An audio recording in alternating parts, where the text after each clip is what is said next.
نحمدہ ونصلی علی رسولہ الکریم اما بعد بسم اللہ الرحمن الرحیم السلام علیکم ورحمۃ اللہ وبرکاتہ۔ بیوی ملنے سے منع کر دے تو شوہر کو کیا حکم ہے؟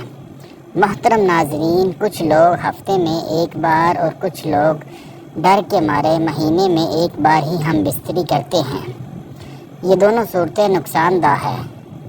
اب صحیح صورت کیا ہے، یہ جاننے سے پہلے ہم بستری سے متعلق کچھ مفید معلومات چاہتے ہیں۔ دین اسلام میں میانہ روی کو پسند کیا گیا ہے، کیونکہ میانہ روی میں خیر بھی ہے اور برکتیں بھی ہے۔ جن مرد حضرات پر ہر وقت شہوت کا بھوت سوار رہتا ہے، ان کو چاہیے کہ وہ کھانا کم کھایا کریں اور بد نظری سے بچا کریں۔ حلال کمائی میں برکت ہے، شہوت سے نہیں ہے۔ حرام کمائی کھانے سے شہوت آگ سے بھی تیز بھٹکتی ہے۔ رشتہ ازواج میں جڑنے کے بعد میاں بیوی پر کوئی قید اور پابندی نہیں ہے، اور جب چاہیں جس وقت چاہیں شرعی حدود کے اندر رہتے ہوئے اس حلال فریضے ہم بستری کو سر انجام دے سکتے ہیں۔ لوگوں کے حالات اور مزاج کے اعتبار سے مدت مختلف ہو سکتی ہے۔ اتباع لکھتے ہیں کہ ایک مہینے میں ایک ہی مرتبہ اسے اختیار کیا جائے، اور اگر زیادہ ضرورت محسوس ہو تو 2 مرتبہ، اور اگر اس پر بھی دلی اطمینان حاصل نہ ہو تو ہفتے میں ایک بار۔ ہفتے میں ایک مرتبہ ہم بستری کرنا حدیث سے بھی ثابت ہے۔ محترم ناظرین، آج کی اس ویڈیو میں ہم آپ کو ہم بستری کے بہت اہم مسائل بتائیں گے۔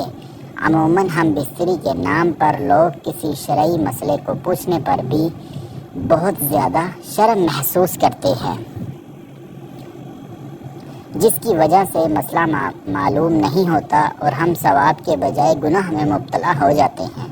اس ویڈیو کو آخر تک ضرور دیکھیے گا، انشاءاللہ تعالی اس کا آپ کو بہت زیادہ فائدہ ہوگا۔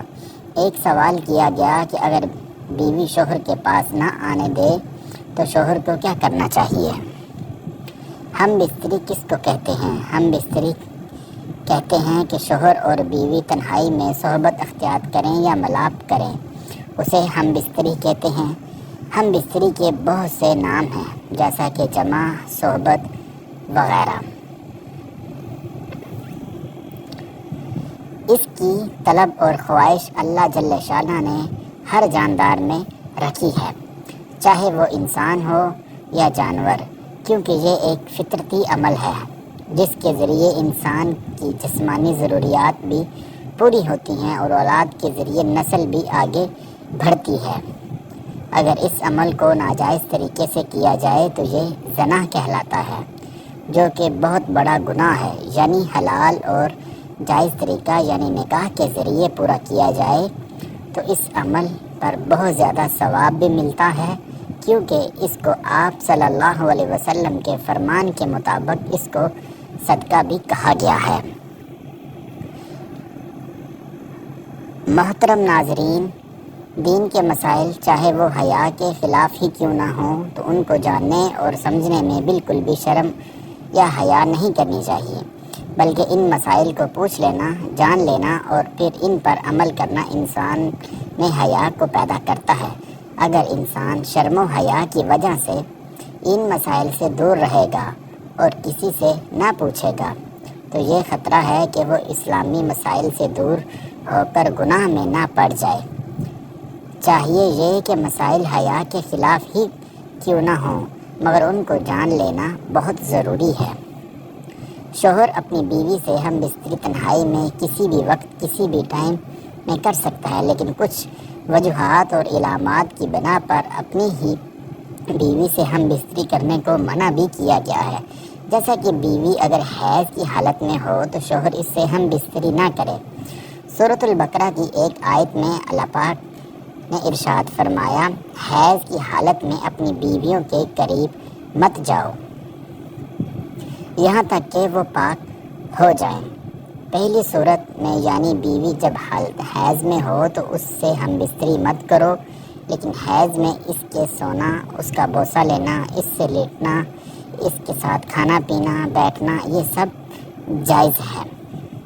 دوسری صورت جس میں ہم بستری کرنے سے منع کیا گیا ہے وہ نفاس کی حالت، جب بیوی ماں بنتی ہے، جب بچے کی ولادت ہوتی ہے تو وہ حالت نفاس میں ہوتی ہے۔ نفاس کی زیادہ سے زیادہ مدت 40 دن کی ہوتی ہے، لیکن کچھ عورتیں 40 دن سے پہلے ہی پاک ہو جاتی ہیں، تو جب وہ پاک ہو جائیں تو شوہر اپنی بیوی کے ساتھ ہم بستری کر سکتا ہے۔ اس کے بعد تیسری صورت جس میں بیوی کے ساتھ ہم بستری کرنے سے منع کیا گیا ہے وہ روزے کی حالت میں۔ شوہر یا بیوی اگر روزے کی حالت سے یا دونوں ہی روزے میں ہوں تو افطار تک ہم بستری نہیں کر سکتے۔ اگر روزے کے دوران ہم بستری کر لی تو روزہ ٹوٹ جائے گا اور کفارہ بھی لازم ہوگا۔ افطار کے وقت روزہ مکمل ہو جاتا ہے، اسی لیے افطار کے بعد ہم بستری کرنا جائز ہے۔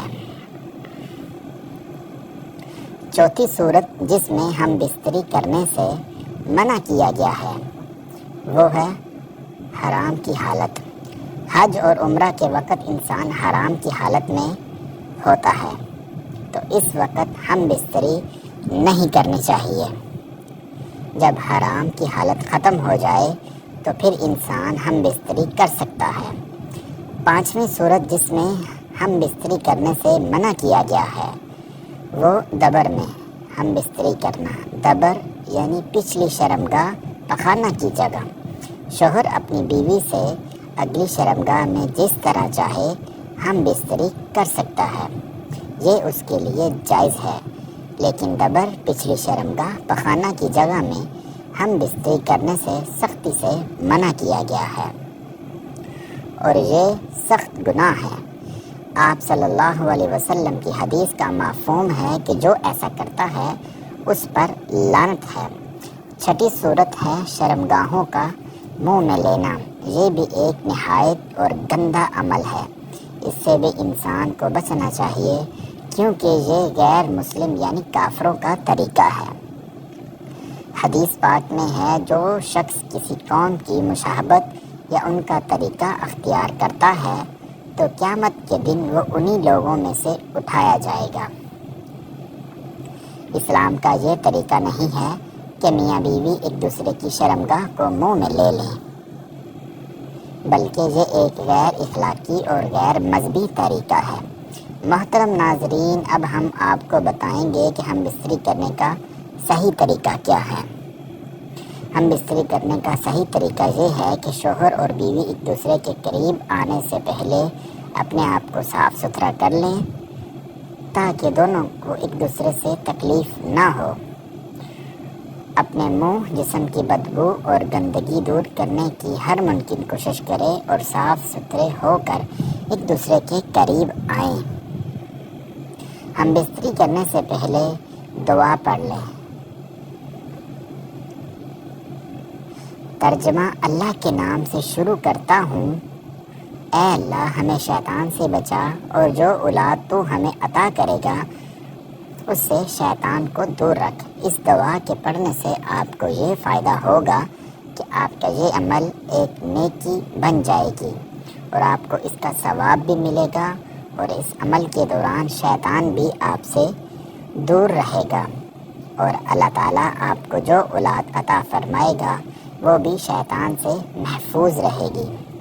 سبحان اللہ، اور نیک ہوگی۔ ہم بستری کے وقت ایک دوسرے کو تکلیف دینے سے بھی بچیں۔ اگر میاں بیوی میں کسی ایک کی طبیعت خراب ہو اور آرام کی ضرورت ہو تو اسے آرام کرنے دینا چاہیے، لیکن اگر بیوی بالکل ٹھیک ہو اور بغیر کسی عذر کے وہ انکار کر رہی ہے تو آپ صلی اللہ علیہ وسلم کی حدیث کا مفہوم ہے کہ جب شوہر اپنی بیوی کو ہم بستری کی دعوت دے اور وہ بغیر کسی وجہ کے انکار کر دے تو جب وہ سو جاتی ہے تو فرشتے اس پر ساری رات لعنت کرتے رہتے ہیں۔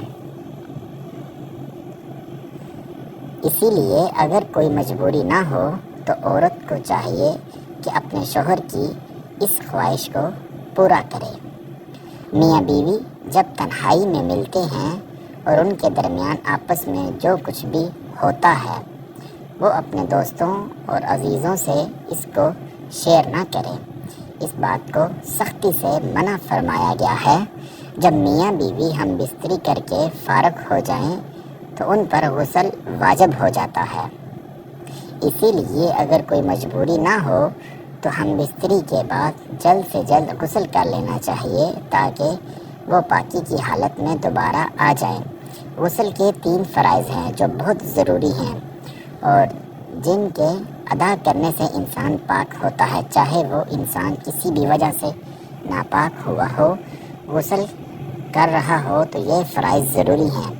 مثلاً پہلا فرض ہے منہ بھر کے کولی کرے، روزے سے نہ ہو تو غرارہ بھی کر لے۔ دوسرا فرض ناک کی نرم ہڈی تک پانی کو پہنچائے اور پورے جسم پر پانی کو اس طرح بہائے کہ جسم کا کوئی بھی حصہ یا ذرہ خشک نہ رہے،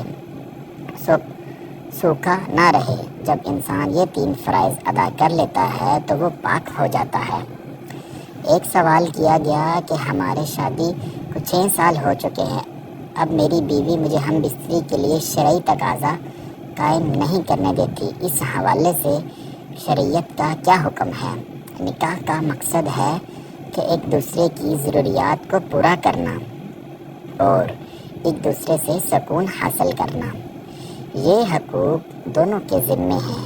عورت بغیر کسی عذر یا بیماری کے اپنے شوہر کو اپنے پاس آنے سے روکتی ہے تو اس کا ایسا کرنا نہ صرف ناجائز ہے بلکہ وہ خود اپنے ہاتھوں اپنا بسا بسایا گھر تباہ کر رہی ہے۔ جو عورت شوہر کے بلانے کے باوجود اس کے پاس نہ آ جائے تو ایسی عورت کے لیے حدیث پاک میں بہت سخت سزا ہے۔ بخاری شریف کی روایت ہے کہ رسول اللہ صلی اللہ علیہ وسلم نے فرمایا کہ جب شوہر نے اپنی بیوی کو اپنے پاس بستر پر بلایا اور وہ نہ آئی اور شوہر نے غصے اور ناراضگی سے رات گزار دی تو ایسی عورت پر آسمان کے فرشتے ساری رات لعنت کرتے رہتے ہیں۔ مسلم شریف کی روایت ہے کہ رسول اللہ صلی اللہ علیہ وسلم نے قسم کھا کر فرمایا، قسم ہے اس ذات کی جس کے قبضے میں میری جان ہے، جو شخص اپنی بیوی کو اپنے پاس بستر پر بلائے وہ بیوی بستر پر آنے سے انکار کر دے تو اللہ تعالیٰ اس عورت سے ناراض رہتا ہے یہاں تک کہ شوہر اس سے راضی ہو جائے۔ ترمذی شریف کی حدیث میں ہے رسول اللہ صلی اللہ علیہ وسلم فرماتے ہیں کہ جب کوئی مرد اپنی بیوی کو اپنی حاجت کے لیے بلائے تو وہ ضرور اس کے پاس آئے اگرچہ وہ تندور پر روٹیاں ہی کیوں نہ بنا رہی ہو، یعنی تمام کاموں پر شوہر کو ترجیح دے۔ اگر بیوی مسلسل بیمار رہتی ہے یا کوئی اور مسئلہ ہے اور شوہر دوسری بیوی کے اخراجات اور دونوں بیویوں میں عدل کر سکتا ہے تو اس کے لیے دوسرا نکاح جائز ہے تاکہ وہ اپنی ضروریات شرعی طریقے سے پورا کر سکے۔ اللہ تعالیٰ سے دعا ہے کہ اللہ تعالیٰ ہمیں میاں بیوی کے پاک رشتے کو سمجھنے اور اس کو شرعی طریقے اور اسلام کے مطابق گزارنے کی توفیق عطا فرمائے اور میاں بیوی کے درمیان محبت اور پیار عطا فرمائے۔